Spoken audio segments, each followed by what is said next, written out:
நமை போற்றி பதிகம் பாடுதலால் நின்று கேட்டு வர தாழ்த்தோம்னு ஏன் சொல்றாரு?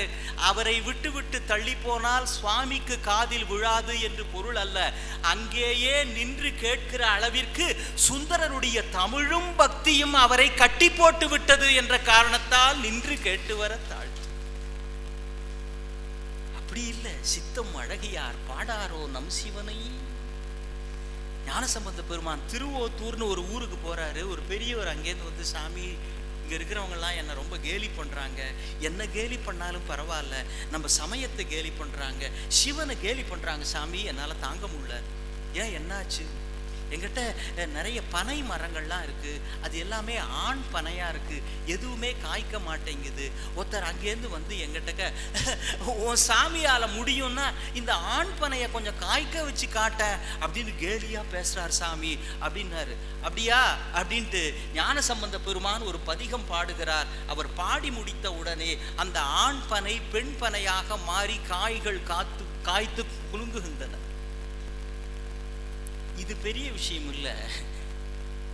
அவர் ஒரு பண்ணமைத்து பதிகம் பாடியவுடன் ஆண் பனை பெண் பனையாக மாறியதுன்றது பெரிய விஷயம் இல்லை. பெரிய விஷயம்தான், ஞான சம்பந்தர் ரேஞ்சுக்கு பெரிய விஷயம் இல்லை. சேக்கிழார் என்ன எழுதுறாரு? ஒரு குறிப்பிட்ட காலகட்டம் அந்த பனை மரம் மண்ணிலே இருந்து பிறகு அந்த பனையும் சிவலோகம் சென்றதுன்னு எழுதுறாரு. அந்த பனைமரமும் சிவலோகத்துக்கு போச்சுங்களா? ஏன் பனைமரம் சிவலோகத்துக்கு போச்சுன்னா, அதுவரைக்கும் இருந்தது மண்ணில் தோன்றிய பனை, இப்பொழுது இருப்பது சம்பந்தரின் பண்ணில் தோன்றிய பனை. பண்ணில் தோன்றிய பனை பரமனை தேடித்தான் போகும். சித்தம் அழகியார் பாடாரோ நம் சிவனை. அப்படிப்பட்ட வாய் உனக்கு இருக்கிறது, பற்கள் இருக்கிறது, சிரித்தால் அழகாக இருக்கிறாய். இப்படியெல்லாம் இருந்து கொண்டு கூட நீ இன்னமும் உறங்கிக் கொண்டிருக்கிறாய். கோழி சிலம்பும் குறுகு எங்கும். இன்னொரு பொண்ணு சொல்றா, ஏய் கோழி முழிச்சுக்குச்சிரி, கோழி சிலம்பும் குறுகு எங்கும். குறுகுன்றது ஒரு பறவை, அது முழிச்சுக்குச்சு. ஏழில் இயம்பும் வெண் சங்கும். கோவில்ல சங்கு ஒலி கேட்கிறது. கழுத உங்ககிட்ட இருந்து கொரட்ட ஒலி தான் கேட்கிறது. கோவிலில் பெருமானுக்காக தீபாராதனை எடுக்கிற பொழுது சங்கு ஒலிக்கிறார்கள். கோழி சிலம்பும் குறுகெங்கும். ஏழில் எம்பும் வெண்சங்கும். கேழில் பரஞ்சோதி கேழில் பரங்கருணை கேழில் விழுப்பொருள்கள் பாடினோம் கேட்டிலையோ. வாழி இதென்ன உறக்கம், வாய் திறவாய். ஆழியான் அன்புடைமை ஆமாறும் இவ்வாறோ. ஊழி முதல்வனாய் நின்ற ஒருவனை ஏழை பங்காளனையே பாடுதுங்கான எம்மானாய். கோழியெல்லாம் முழிச்சுக்கிச்சு, குறுகு முழிச்சுக்கிச்சு. கோவில்ல பெருமானுக்கு பூஜை நடந்து கொண்டிருக்கிறது. அவனிடத்துல உனக்கு இருக்கிற அன்பு இவ்வளவுதானா? நீ இன்னமும் தூங்கி கொண்டிருக்கிறாயே. எவ்வளவு நுட்பமாக பேசுகிறார் மணிவாசகர். இதெல்லாம் சிந்திக்க சிந்திக்க ஆச்சரியமா இருக்குது. நீ பாருங்க, கோழிங்கிறது நிலத்துல இருக்கிற பறவை, குறுகுன்றது நீர் பறவை. எப்படி நீர் பறவைன்னா அது பறக்கும், தரையில வந்து லேண்டானா ஏரி குளம் அந்த மாதிரி இடத்துல தான் அது நிற்கும், தரைக்கு வராது. தரையில் இருக்கிற உயிரினங்கள்லாம் முழிச்சுக்கிச்சு, அதுக்கு அடையாளம் கோழி. நீரில் வாழ்கிற உயிரினங்கள்லாம் முழிச்சுக்கிச்சு, அதுக்கு அடையாளம் குறுகு. இது தரையில மட்டும்தான் இருக்கும், இது தண்ணியில மட்டும்தான் இருக்கும். மனுஷன் மட்டும்தான் தரையிலையும் இருக்க முடியும், தண்ணீரையும் இருக்க முடியும். அதனுடைய உடம்பு அமைப்பு அப்படி. இரண்டு இடங்களிலும் இருக்கக்கூடிய ஒரு மனித உடம்பையும் மனித பிறவியும் உனக்கு பெருமான் தந்திருக்கிறான். அதற்கு நன்றி சொல்வதற்காகவாவது நீ எழுந்திருக்க வேண்டாமா? கோழி சிலம்பும் குறுகெங்கும். அதை விட முக்கியம், அதுங்க முழிச்சுக்கிட்டு என்ன சிவபூஜையா பண்ண போகுது? கோழி முழிச்சுக்கிட்டு என்ன கோயிலுக்கு போக போகுதா? குறுகு முழிச்சுக்கிட்டு கும்பிட போகுதா? சிவபுராணம் படிக்க போகுதா? அதுங்களுக்கு ஒன்றும் வேலையே கிடையாது. எந்த வேலையும் இல்லாத உயிரினங்கள் கூட விழித்து கொண்டு விட்டன. காலையில் எழுந்து அந்த பெருமானை வணங்க வேண்டிய பொறுப்பில் இருக்கிற நீ உறங்கிக் கொண்டிருக்கிறாய். கோழி சிலம்பும் குறுகெங்கும். அதே மாதிரியே நீ தினம் தூங்கிட்டு இருந்தா அப்புறம் அதுக்கு உனக்கு என்ன வித்தியாசம்? அதுக்காக அதுக்காவது விழிக்க வேணாமா? விழிக்கிறதுல 3 வகை உண்டுங்க. ஒன்று அன்றாடம் விழிப்பது, விழிப்பு அப்படின்னா அன்றாடம் விழிப்பு. இன்னொன்று அறிவால் விழிப்பு. மூன்றாவது ஆன்மீக விழிப்பு. விழிப்புன்னா 3 இருக்கு. ஓ, 3 இருக்கா? இது தவிர புதுசா கல்யாணமானவன் மனைவி கிட்டக்க ஏதாவது மாட்டிக்கிட்டான்னா பேந்த விழிப்பதுன்னு இன்னொரு விழிப்பு உண்டு. ஏன் அந்த அம்மா இந்த திட்டு பேசாம நீ பாட்டுக்கு பேந்த முழிக்கிறீனியா? நம்ம பாட்டுக்கு ஏதாவது சொல்ல போய் வம்புல மாட்டுறதுக்கு முழிக்கிறன்ற கெட்ட பேரே போதும் பெட்டர்ன்றான். அவன் அப்பவே பக்குவப்பட்டுட்டான். ஒண்ணு அன்றாடம் விழிப்பது, அது எல்லா உயிரினங்களும் செய்யும். ஏன் காலையில கண்ணு முழிச்சு போனா தான் இறை தேடி போக முடியும்.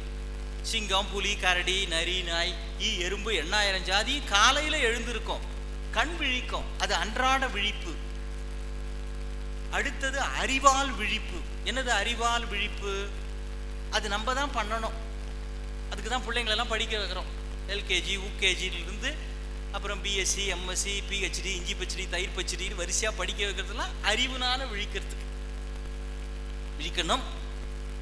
ஆனால் படிச்சும் அந்த விவரம் இல்லாதவன் எவ்வளோ பேர் இருக்கிறான். படிச்சும் அந்த விவரம் இல்லாதவன் பெரும்பாலான பேரை 2 வகையா பிடிச்சிடலாம். ஒன்று படித்த முட்டாள், இன்னொன்று படித்த அயோக்கியன். 2 பேர் தான் நாட்டில் இருப்பாங்க பெரும்பாலும். அவன் படித்த அறிவெல்லாம் அக்கிரமம் பண்ணுறதுக்கு, அயோக்கியத்தனம் பண்ணுறதுக்கு தான். அடுத்தவனை எப்படி ஏமாற்றலாம், எப்படி அடுத்தவனுக்கு தெரியாமல் லஞ்சம் வாங்கலாம், இதுக்கெல்லாம் அறிவை பயன்படுத்துவான். அவன் படித்த அயோக்கியன். சில பேருக்கு எவ்வளவு படித்தாலும் விவரம் இருக்காது, படித்த முட்டாள். அப்போ இதுக்காக தான் அறிவால் நீங்கள் மிருகங்கள்லேயே கூட அறிவின் விழிப்புன்றது கொஞ்சம் உண்டு. நமக்கு தெரியாதுன்னா கூட அதுக்கு தெரியும். இப்போ மழை வரப்போகுதுன்னா நம்மளை விட தும்பிக்கு முன்னாலே தெரியும். தும்பி பறக்கும்.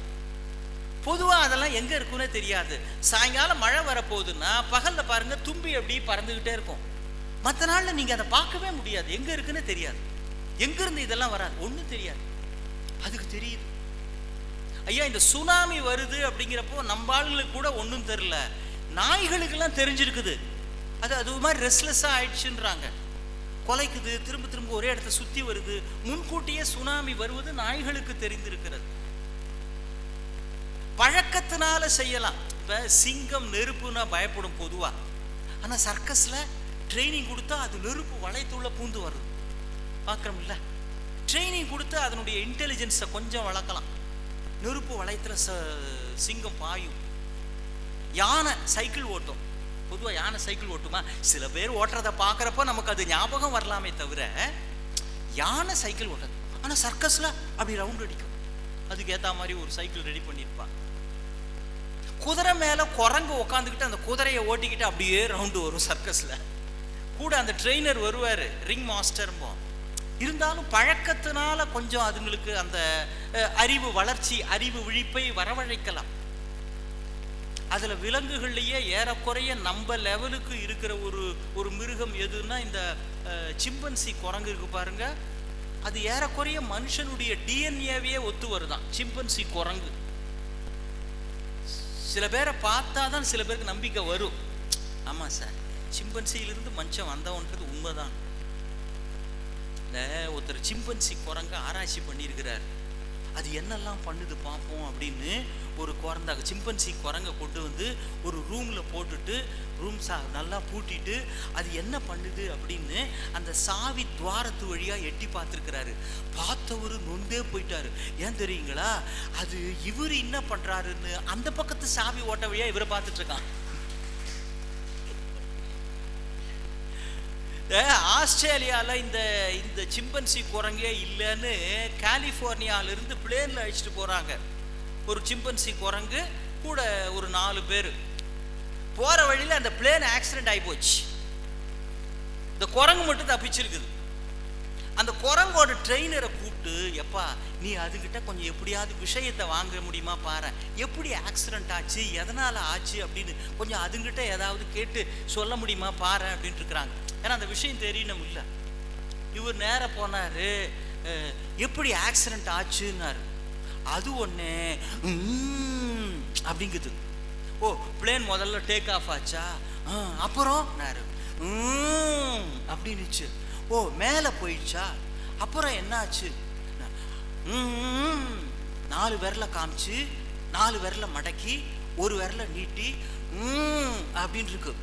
அந்த 4 பேரும் ஒன்னா சேர்ந்து குடிக்க ஆரம்பிச்சிட்டாங்களாம். 4 விரல காமிச்சு விரல மடக்கி அப்படின்னுச்சு.